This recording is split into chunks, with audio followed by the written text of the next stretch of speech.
La politique d'Aristote, livre 8e, chapitre 8, sommaire. Des causes de révolution et de conservation pour les monarchies, royauté ou tyrannie, différence du roi et du tyran. Les causes de révolution dans les monarchies sont identiques en partie à celles des républiques. Conspiration contre les personnes et contre le pouvoir, insultes faites par les tyrans, influence de la peur et surtout du mépris. Conspiration tramée par ambition de la gloire, attaques extérieures contre la tyrannie, attaque de ses propres partisans, cause de ruine pour la royauté, danger de l'hérédité. Il nous reste à voir quelles sont les causes les plus ordinaires de renversement et de conservation pour la monarchie. Les considérations qu'il convient de présenter sur le destin des royautés et des tyrannies se rapprochent beaucoup de celles que nous avons indiquées à propos des États républicains. La royauté se rapproche de l'aristocratie et la tyrannie se compose des éléments de l'oligarchie extrême et de la démagogie. Aussi est-elle pour les sujets le plus funeste des systèmes, parce qu'elle est formée de deux mauvais gouvernements et qu'elle réunit les lacunes et les vices de l'un et de l'autre. Du reste, ces deux espèces de monarchie sont toutes opposées, même dès leur point de départ. La royauté est créée par les hautes classes qu'elle doit défendre contre le peuple, et le roi est pris dans le sein même des classes élevées, parmi lesquelles il se distingue par sa vertu supérieure ou par les actions éclatantes qu'elle lui inspire, ou par l'illustration non moins méritée de sa race. Le tyran, au contraire, est tiré du peuple et de la masse contre les citoyens puissants dont il doit repousser l'oppression. On peut le voir sans peine par les faits. Presque tous les tyrans, on peut dire, ont été d'abord des démagogues qui avaient gagné la confiance du peuple en calomniant les principaux citoyens. Quelques tyrannies se sont formées de cette manière quand les États étaient déjà puissants. D'autres plus anciennes n'étaient que des royautés violant toutes les lois du pays et prétendant à une autorité despotique.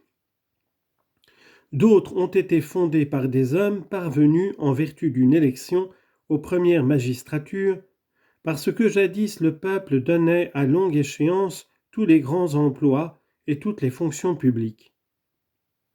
D'autres enfin sont sortis de gouvernements oligarchiques qui avaient imprudemment confié à un seul individu des attributions politiques d'une excessive importance. Grâce à ces circonstances, l'usurpation était alors facile à tous les tyrans.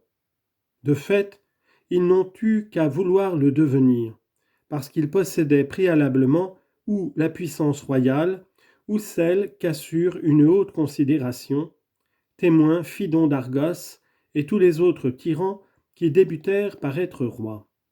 Témoins tous les tyrans Dionie et Phalaris qui avaient d'abord été revêtus de haute magistrature, Pancétus à Léontium, Cypsel à Corinthe, Pisistrate à Athènes, Denis à Syracuse, et tant d'autres tyrans qui, comme eux, sont sortis de la démagogie.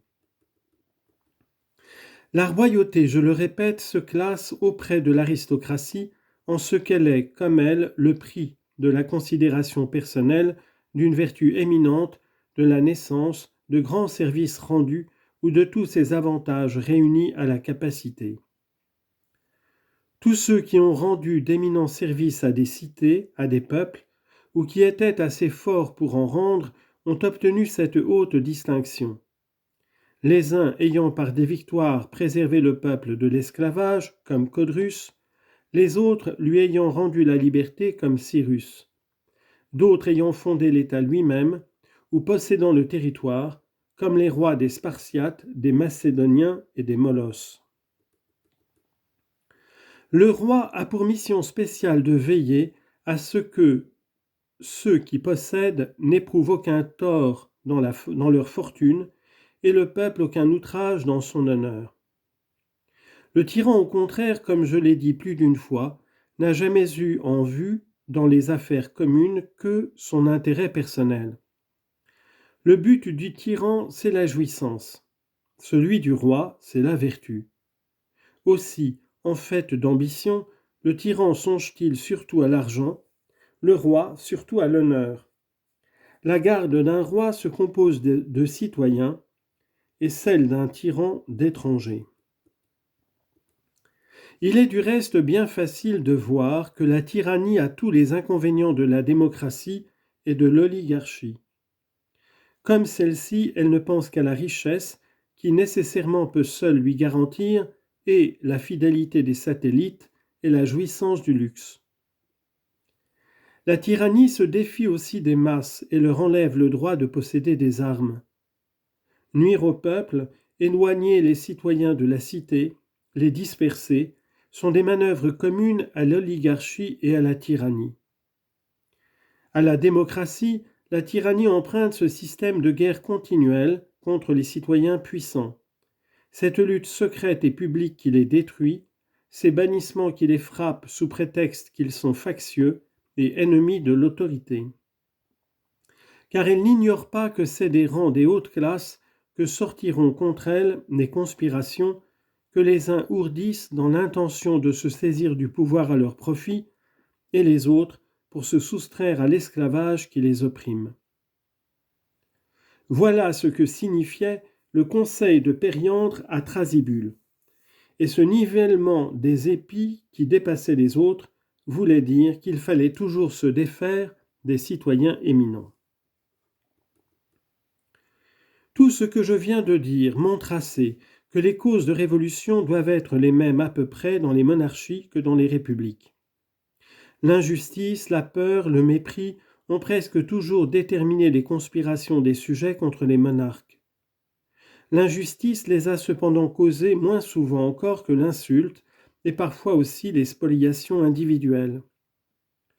Le but que se proposent les conspirations dans les républiques est aussi le même dans les États soumis à un tyran ou à un roi. Elles ont toujours eu lieu parce que le monarque est comblé d'honneur. Elles ont toujours lieu parce que le monarque est comblé d'honneur et de richesse, que lui envient tous les autres. Les conspirations s'attaquent tantôt à la personne de ceux qui ont le pouvoir, tantôt au pouvoir lui-même. Le sentiment d'une insulte pousse surtout aux premières, et comme l'insulte peut être de bien des genres, le ressentiment qu'elle provoque peut avoir autant de caractères différents. Dans la plupart des cas, la colère en conspirant ne songe qu'à la vengeance, et elle n'est point ambitieuse.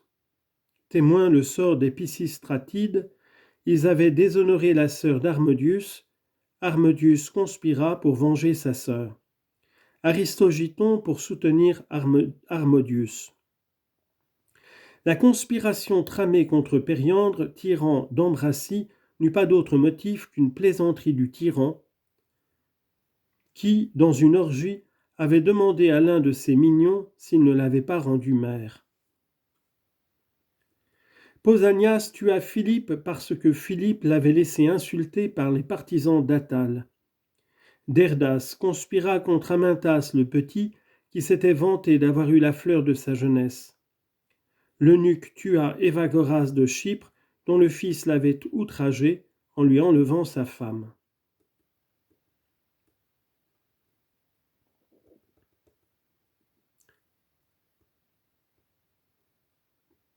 Bien des conspirations n'ont eu pour cause que les attentats dont quelques monarques s'étaient rendus coupables sur la personne d'un de leurs sujets. Telle fut la conspiration ourdie contre Archélaüs par Cratée, qui n'avait jamais souffert qu'avec horreur ces indignes rapports. Aussi ne manqua-t-il point de saisir le premier prétexte plausible, beaucoup moins grave cependant que ne l'était celui-là. Archélaüs, après lui avoir promis une de ses filles, lui manqua de parole et les maria toutes deux, l'une, par suite de sa défaite dans la guerre contre Syra et Arabéus, au roi d'Élimée, l'autre, qui était la plus jeune, à Amintas, fils de ce roi, comptant par là apaiser tout ressentiment entre Cratée et le fils de Cléopâtre. Mais le motif véritable de son inimitié fut l'indignation que ressentait le jeune homme des liens qui l'unissaient au roi.